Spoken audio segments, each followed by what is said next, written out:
Bonjour, bienvenue dans cette vidéo. Merci d'avoir accepté ce rendez-vous aujourd'hui sur ta pause déj. J'aimerais que tu commences par te présenter juste parce que la plupart des gens qui vont regarder ça ne te connaissent pas. Qui Mmh. es-tu? Dis-nous ce que tu veux nous dire sur qui tu es. OK, alors je m'appelle Guylaine, j'ai 40 ans, j'ai 3 enfants. Hem et voilà, bah, comme beaucoup de femmes, je pense, j'ai une vie bien remplie, entre travail, en libéral, je suis orthophoniste et la vie, de familiale, la vie à côté, voilà, j'ai une vie bien remplie. Avant de commencer le programme, tu en étais où dans ta vie? Tu m'as dit que tu l'as rejoint en février, donc avant Ouais. ça, qu'est-ce qui se passait? Où tu en étais? À une sorte de stagnation, même plutôt, une sorte d'acceptation de quelque chose qui n'était plus moi finalement. J'avais pris du poids, c'était là un peu la routine, les semaines, les jours, évidemment les semaines, les mois passent, les années et puis finalement, ouais, j'en étais arrivée presque à un moment donné où je me disais: «Bah, finalement, est-ce que je suis pas comme ça? Est-ce que finalement c'est pas moi ça?» Et puis j'avais toujours cette petite voix qui me disait: «Beh non, enfin, non, c'est pas toi». Je savais au fond de moi que je me retrouvais pas là-dedans. Et qu'est-ce qui a fait du coup que tu t'es tournée vers, un coaching lié à la relation à l'alimentation? Parce que dans ce que j'entends, dans ce que tu dis que tu te sentais plus toi et tout, il y avait Mmh. certainement, genre 12 millions d'angles à cette Ouais, problématique et pourquoi cet angle-là? parce que comme nous toutes, je pense, je sais ce qu'il faut manger, je sais ce qui est bon, à manger. Je ne le faisais pas. Alors qu'évidemment, j'ai des bases de nutrition, je suis assez sportive, voilà, et pourtant ça marchait pas. Ça n'a pas marché pendant des années, et j'avais ce lien avec la nourriture, ce lien fort en fait, où, mes journées étaient rythmées par mes repas. Il y avait le matin, l'après-midi, et le soir, mes points de contrôle, c'était les repas et je sais que, hem, c'était vraiment quelque chose qui me prenait beaucoup de pensées, ça préoccupait beaucoup. Et il y avait cette sorte de fatalité en me disant: «Bah, je grossis, quoi. J'arrive pas à» si, j'arrive un peu à perdre du poids, mais pas tellement. J'ai compris que le problème, c'était pas la nourriture en tant que telle. Je savais ce qu'il fallait manger, c'était pourquoi je mangeais ça, quoi. Et donc là, c'était autre chose que, un rééquilibrage alimentaire ou quelque chose comme ça, un peu plus classique. J'ai compris qu'il fallait aller un peu plus loin dans le sujet. Et est-ce que tu avais essayé d'autres choses en fait avant de nous trouver, avant de nous rejoindre dans ce programme? Tu avais essayé des trucs Ouais. pour régler ça? Parce que souvent les gens ont quand même un parcours, pas linéaire. J'ai essayé les régimes, habituels. On comprend vite que c'est pas la solution, quoi.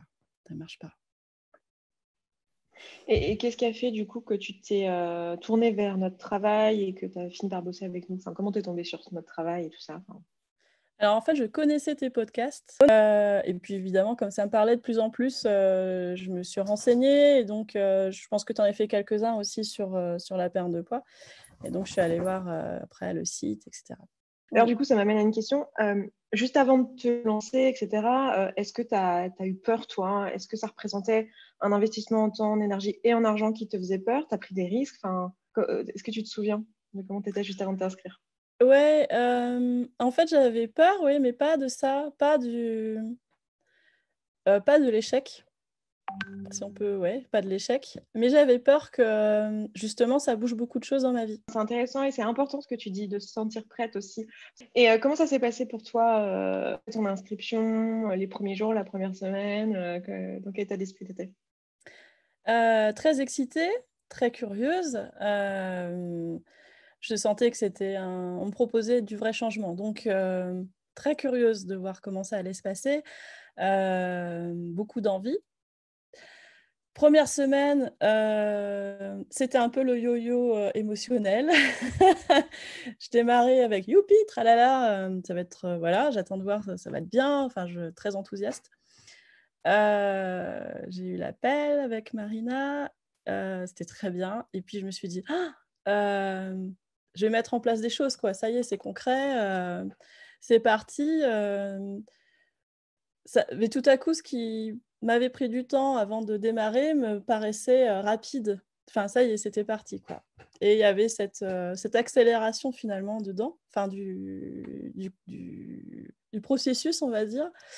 Donc j'ai eu un peu j'ai pas paniqué du tout, mais je me suis dit: «Oh mince, c'est un drôle d'effet, en fait». C'est parti. Concrètement, hop, voilà. C'était un appel le soir. Le lendemain matin, c'était parti, quoi. Une fois que tu étais dedans, est-ce que tu as eu des hauts, des bas? Parce que ça dure quand même 6 mois, donc il y a le temps qu'il se passe des choses dans ta vie. Mmh. Est-ce que ça a été linéaire? Enfin voilà, comment ça s'est Non, passé? ouais, c'est pas linéaire du tout. Pas linéaire du tout. Moi, où ça a beaucoup bougé, c'était le travail sur l'identité. Hem, Là, il y a eu un gros pas en avant, mais avant, j'ai reculé de 2 pas. Donc pour, faire ce bond-là, au-dessus du trou, du gouffre, identité, il a fallu quand même que je prenne un peu le recul et donc pendant cette période, hem il y a jamais eu de découragement du tout, mais il y a eu un peu d'attente de ma part. En fait, j'étais moins dans l'action et un peu plus dans l'inaction, même pas l'inaction, mais dans l'attente, ouais. Et là, j'ai eu besoin de Marina beaucoup. Elle était très présente, elle était extraordinaire parce que, elle était là pour me relancer, pour me dire: «Tiens», il y a un moment donné où je regardais plus trop les coachings, tout ça, parce que je me sentais aussi plus autonome, et que justement j'attendais de sauter ce gouffre-là, et elle a toujours été là. Hop, elle m'a relancée, voilà, on a fait les coachings qu'il Pour fallait, celles pour celles qui regardent ça, Marina, c'était ta coach référente. Enfin, oui, je dis pour les autres parce qu'elles connaissent pas tout le programme, mais en fait, tu as une coach référente qui te suit du début à la fin. Alors, tu as tous les coachings de groupe, tu as tous les outils, tu es avec tout le monde et tout, mais tu as quand même une coach qui t'est attitrée, qui te suit du début à la fin, et dans tout cas, c'était Marina. Et elle est là pour les moments où tu te lâches un peu, les moments où tu te décourages, les moments, parce ça, que ça arrive forcément, on va taper sur des vrais trucs, donc il y a des moments où tu fais: «Ouais, ouais. non, la grotte, c'est pas si mal». Non, ouais, c'est ça. Genre, Il y a un côté un côté où on se sent, un peu plus en sécurité, mais l'insécurité, il la faut là, à ce moment-là. Donc et là, elle m'a aidée à passer ce passage-là. Cela dit, moi, j'ai vraiment eu conscience qu'on va tous à notre propre rythme, hein. Ouais. Et qu'est-ce qui t'a servi le plus, toi, dans le programme, en fait? Qu'est-ce qui t'a vraiment, aidé? Bon, j'imagine un peu tout, mais quoi en particulier? C'est des trucs dont tu te souviens qui t'ont marqué? Ce qui m'a le plus aidée, alors, déjà, un truc très concret, c'est le jeûne intermittent. Je pense que ça, c'était la grosse révélation, moi qui pensais ne jamais pouvoir me passer de petit déjeuner, que c'était le meilleur repas du monde, et cetera. Je n'en prends plus depuis février et je suis, hyper en forme. Donc ça, c'est la grosse révélation, voilà.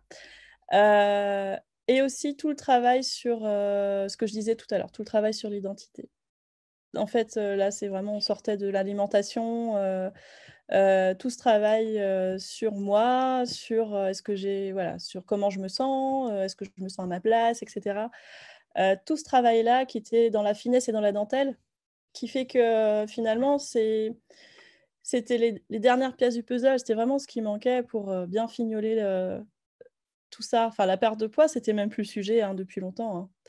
C'était juste la conséquence après, de ce travail-là, mais j'avais plus du tout ça en tête et puis ça continuait grâce à ça.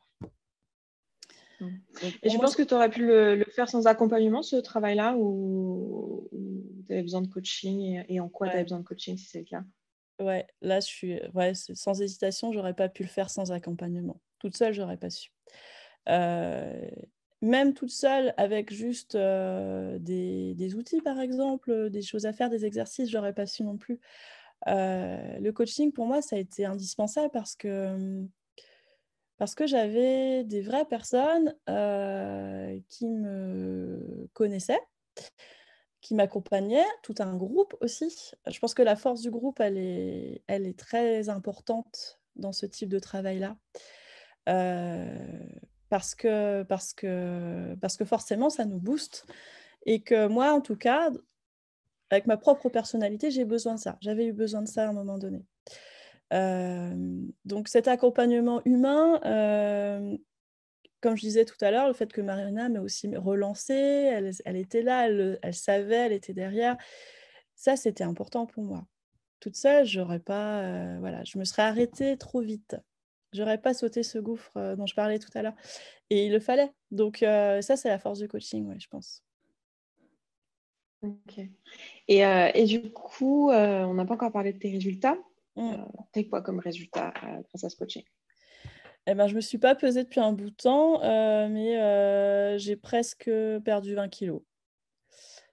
Heu, mais en fait, ça, c'est un résultat, qui était, la réponse à ma problématique de base, c'est-à-dire perdre du poids, mais c'était même plus le sujet, quoi. Enfin, tu vois, je me pèse plus, hein. Du coup, c'est quoi le vrai résultat?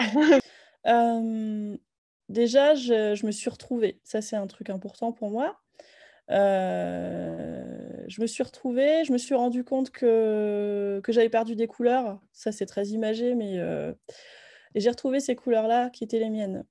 Hem, je me sens beaucoup mieux, beaucoup plus d'énergie, ça, c'est très factuel. Et ce qui m'a beaucoup aidée aussi, c'est de comprendre et d'assumer que, je pouvais pas me faire passer avant les autres, mais en tout cas que j'avais ma propre légitimité dans ma vie, et que, voilà, je pouvais faire des choix aussi qui me convenaient moi, et qui faisaient aussi avancer les autres, s'ils le souhaitaient, mais que j'avais ma propre légitimité dans ma propre vie. Ce qui paraît évident, hein, mais qui n'était pas forcément donné à un moment donné. Voilà. Donc finalement, la perte de poids, c'est juste, anecdotique, dans tout ça. C'est juste, la juste conséquence de tout ça. Et comment tu te sens du coup maintenant? Je me sens, juste là où je dois être et là où j'ai envie d'être. Donc voilà, c'est bien. Et bah, bravo, rien qu'à t'entendre, ça me fait trop plaisir d'entendre ça. Je suis juste à ma place, j'ai juste Ouais, c'est compris que ça. j'avais été légitime dans mon. Enfin, tu dis ça comme c'était un truc. Enfin, je sais pas si tu te souviens de toi il y a un an, mais c'est pas Ouais, si ouais. évident. D'ailleurs, ce qui m'amène à la question de qu'est-ce qui fait que toi, tu es sûr là que dans ta vie, tu vas pas les reprendre? Parce que perdre 20 kilos, enfin, entre guillemets, c'est facile. Bon, on sait que c'est pas si facile que ça, même avec un régime restrictif et tout, mais c'est quelque chose qui est faisable. Et la question, c'est comment tu sais que là, tu es une nouvelle personne et que tu vas pas les Mmh. reprendre? C'est marrant parce que c'est ce que j'allais dire en plus, que je savais que je ne reprendrais pas. Parce qu'il y a eu ce travail sur moi, travail de fond. Parce que je connais mon corps, je sais comment le nourrir, enfin je le savais déjà avant, mais surtout ça me préoccupe plus parce que je suis devenue quelqu'un de mince, c'est tout. Qui ne pense plus, forcément sans arrêt à la nourriture, qui, ne régit plus, n'oriente plus, ses journées ou sa vie en fonction des repas. Heu et donc comme c'est plus un sujet, il y a plus de culpabilisation, il y a plus de, justement de contrôle là-dessus. C'est intégré, c'est automatisé, tu vois? Donc c'est plus un sujet et comme c'est plus un sujet, je sais que je reprendrai pas de poids. Voilà. C'est génial. Je pense qu'il y en a qui doivent se dire, mon Dieu, mais moi jamais j'arriverai à faire ça. Du coup, qu'est-ce que tu as envie de dire à ces personnes-là Bah, qui c'est moi sont comme ça! toi, t'étais? Bonjour, c'est moi l'année dernière. C'est normal, ouais. Non, c'est moi ça, oui, bien sûr. Ah non, mais c'était complètement moi avant. Moi, si je voyais quelqu'un dire ça, je me dirais: «Mais je peux pas faire ça». Mais alors que si, si tu peux. Parce qu'on a tous on a ces capacités-là et parce que, voilà, il faut être prêt à le faire. Il faut être prêt à un éventuel changement, voilà, quel qu'il soit, parce que c'est un changement de toute façon et heu et on sent quand on est prêt, il faut pas hésiter à le faire parce que encore une fois, ça irradie sur d'autres choses, d'autres composantes de sa vie, et c'est surtout un cadeau qu'on se fait pour toute la vie. Moi, mon seul regret, c'est d'avoir fait à 40 ans. Quasiment le jour de mon anniversaire d'ailleurs. Mais ça, c'est un hasard, mais c'est mon seul regret. Si j'avais pu le faire à 30 ans, mais je me serais fait ce cadeau-là, quoi. Je trouve que c'est le plus beau cadeau qu'on puisse se faire. Ça, je pense que c'est quelque chose qui peut parler à tout le monde parce que vraiment, quand on a pris du poids, qu'on s'en sort pas, qu'on en a marre, on a l'impression qu'on vraiment, on ne peut pas s'extirper de ça. Mais si, et c'est vraiment pour moi le plus beau cadeau. Moi, c'est le plus beau cadeau que je me suis fait.